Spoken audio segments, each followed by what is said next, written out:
I'm Patrick Ogle for Gearwire, and we are looking at the Washburn D10SCE. And what that means, obviously, is that it is a cutaway with a pickup in it.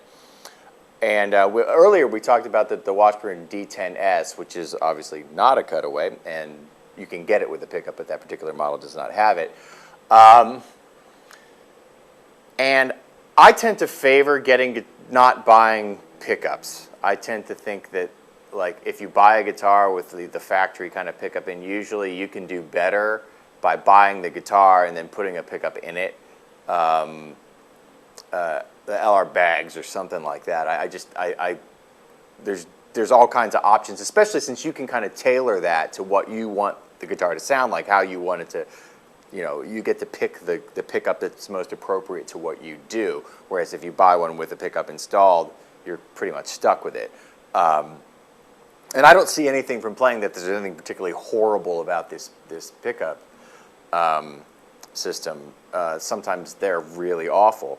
And sometimes you don't realize that until you're trying to use the guitar later. So that's just my 2 cents. And realize that my 2 cents when it comes to anything is thinking kind of almost singer-songwritery. I'm not going to be going, and if you have an acoustic guitar like that, and that's what you want to do, you pretty much bought the wrong guitar. Go get a Stratocaster. But here's another part of the having. This has a built-in tuner. And I couldn't find a tuner in here, and so we were looking at different acoustic guitars trying to tune them by ear, which is inevitably about a half step to a full step off when I do it anyway. Those of you with perfect pitch can laugh at me now.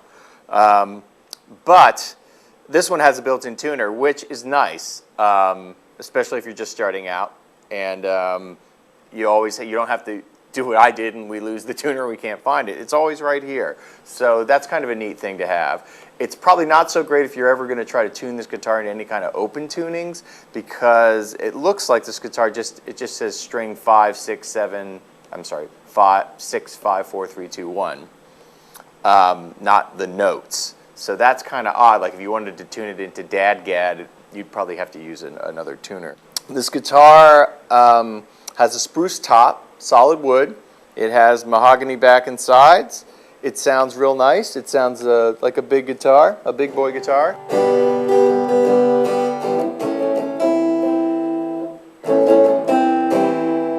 The great thing about this in the Washburns, and I used to for years be kind of down on Washburns, and I'm kind of born again a little bit in that regard, because all of the Washburns I've picked up recently have been pretty decent, considering the price. And sometimes they're way above the price. I mean, there are guitars that cost a lot more that are not as good. This guitar lists, I think, for about it lists for $5.99. Realistically, you can probably pick it up for $3.80 or thereabout. And that is a really good deal. And just like the D10S we talked about before, this guitar is one that a beginner would be great for a beginner. And it's not that expensive.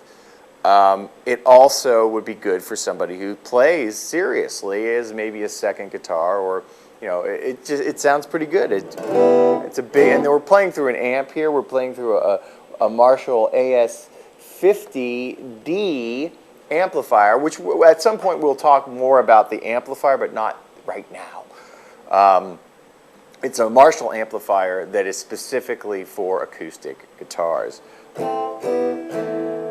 And that's why we wanted to see what the pickup sounded like, and it sounds pretty good. The amp sounds good. What I would say is, if obviously the people know this that are more, serious, I wouldn't buy the one with. I'd just buy the D10SC or the D10S and put my own pickup in it. That's the sensible thing to do. Everything else about the guitar is nice. One of the things is you pick up a lot of these guitars that are like, $300, and that's part of the point of this, is talking to people about guitars that don't cost a fortune. And they don't feel real substantial. It's very hard to get this part of this across on video, but this one, I mean, it's like you pick them up and you touch them, they feel like they're really made out of like wood, and that they took time to put them together, and the necks are substantial, and they feel good, and they look nice too. And I also like the individual, like the Grosvenor style tuners. That way if one of them goes wonky on you, you don't have to replace the whole side. Sometimes you'll see them where the whole on a row. You don't see that as much anymore, but you do still occasionally see it. The action gets a little bit high, and so without a hell of a lot of effort, you could probably file this bridge down a little bit and bring the action down. That would be one way to do it, obviously. You could also fool around with the truss rod if you're inclined to do such crazy monkey business, although I've been told that you shouldn't do that, but you know, whatever. I think taking the bridge down a little bit would probably be the best way to do it. And you could bring it into your local guitar shop, and I'm sure they'd be happy to do that for you for a not too ridiculous price. And I'm not sure that every single one of these guitars is going to have this issue. And it's really not that big of a deal. I mean, you can still play it up here. It's just a little bit harder, especially for somebody who's starting out. Might want the action a little bit lower. But aside from that, super bargain deal. I mean, it's a little bit more expensive than what I'd call a ridiculous bargain. But I mean, $380, $390 for this, steal, completely a steal. Washburn, I take back all the bad things I said about you over the years.